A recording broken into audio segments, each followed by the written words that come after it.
आप सत्संग में आते रहोगे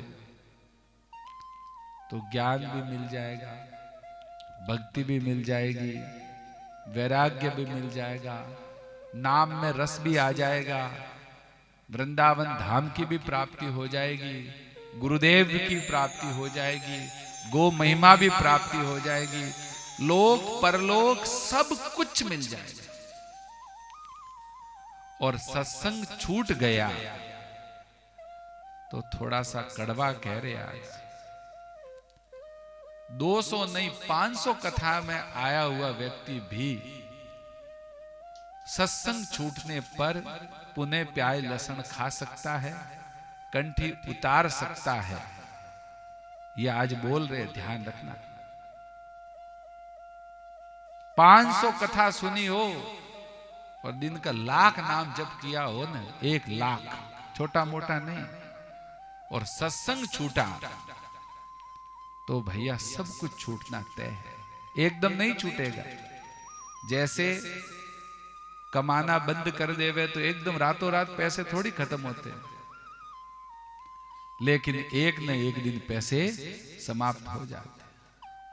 हम सबसे आज विनती करते हैं, पुनः एक बार हमने लिखकर भेजा था व्हाट्सएप पर, पुनः कथन वो लिख के भेजेंगे। अगर तुम्हारी भक्ति की गति मंद पड़ जाए, अगर तुम्हारी भक्ति की आंच कम पड़ जाए तो इसके उपाय बता देते हैं। इसके उपाय, या तो किसी महापुरुष के पास चले जाओ, या सत्संग में चले जाओ, और दोनों न मिले तो किसी सदग्रंथ का आश्रय ले लो।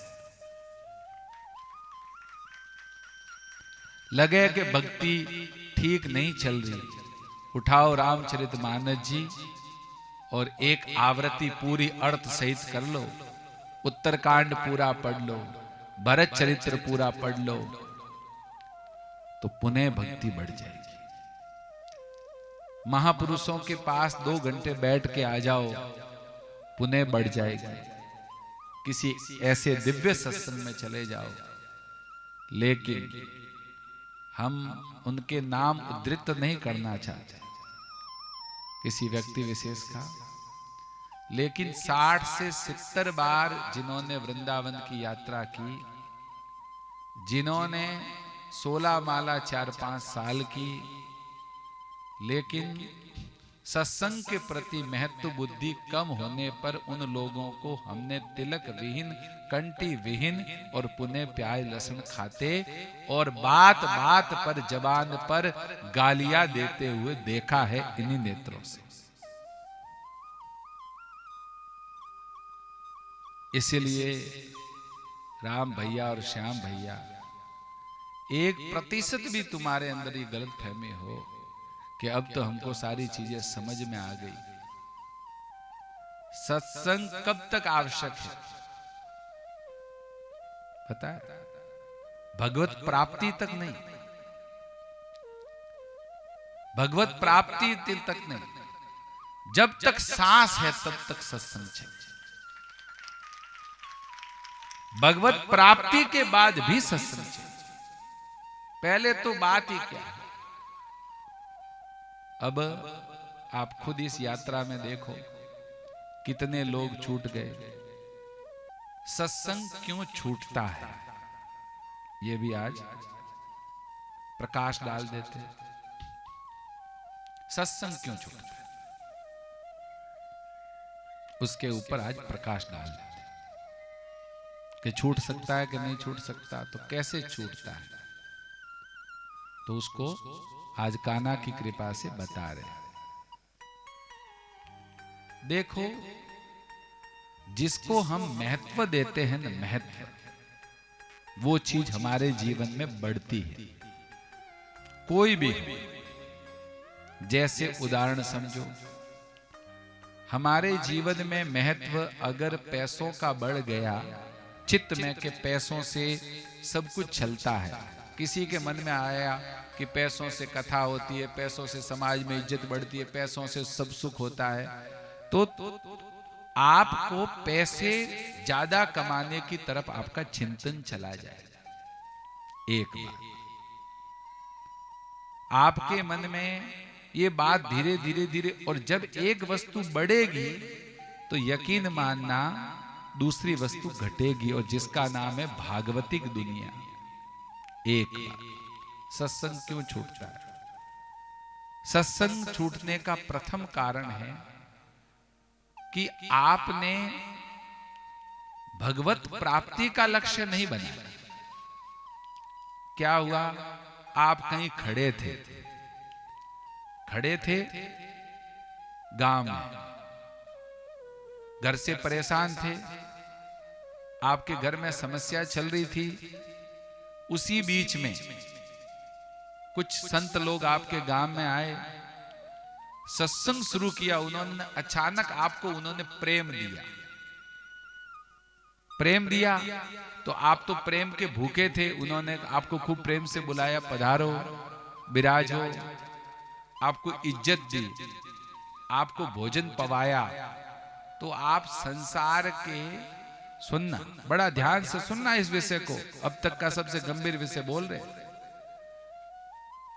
तो आप संसार से परेशान थे, संसार से दुखी थे, इसलिए तुमको कोई प्रेम करने वाला मिला, इसलिए तुमको वो अच्छा लगा। लेकिन आप लोगों ने ये निष्कर्ष नहीं निकाला कि ये प्रेमी क्यों बने हुए हैं। ये अगर प्रेमी है, ये संत प्रेमी है, तो ये प्रेमी क्यों है?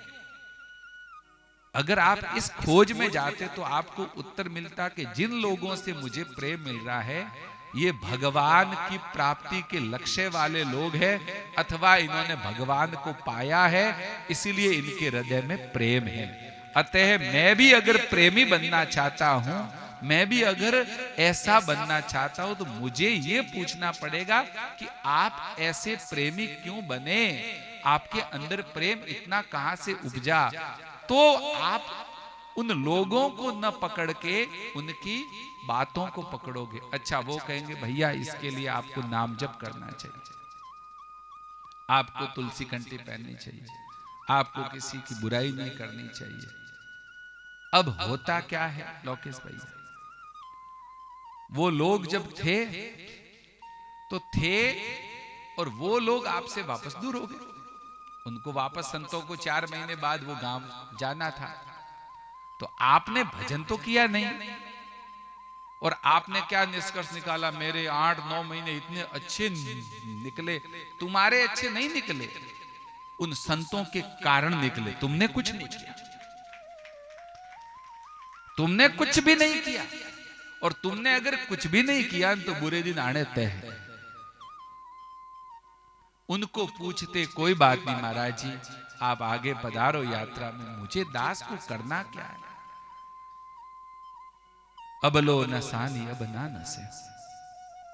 तो वो कहेंगे प्याज लहसुन छोड़ दो बेटा। अच्छा, इससे ठीक रहेगा जी, आज ही त्याग लेता हूं। तो आप लोगों ने प्याज लहसुन इसलिए नहीं खाए क्योंकि महाराज जी की कुटिया में मिलते नहीं थे। आप सुबह 4 बजे इसलिए उठे कि महाराज जी ने लाइट चालू की, आपके उठना नहीं था। आपने मंजीरे इसलिए बजाए कि सब लोग मंजीरे बजा रहे थे। तो पुनः सुनना ध्यान से, आज एक विषय पर जो हमने रात को मोबाइल पर इस विषय को कहा था कि शायद हम प्रकाश डालेंगे, तो आपको क्यों मजा आया? आजकल तो हमारे अच्छा चल रहा है, घर में भी सब अच्छा चल रहा है, ये अच्छा बुरा हो जाएगा, ध्यान रखना। अगर आप मूल को नहीं पकड़ोगे, मूल क्या है भैया? मूल में आपको कुछ चीजें पकड़नी पड़ेगी।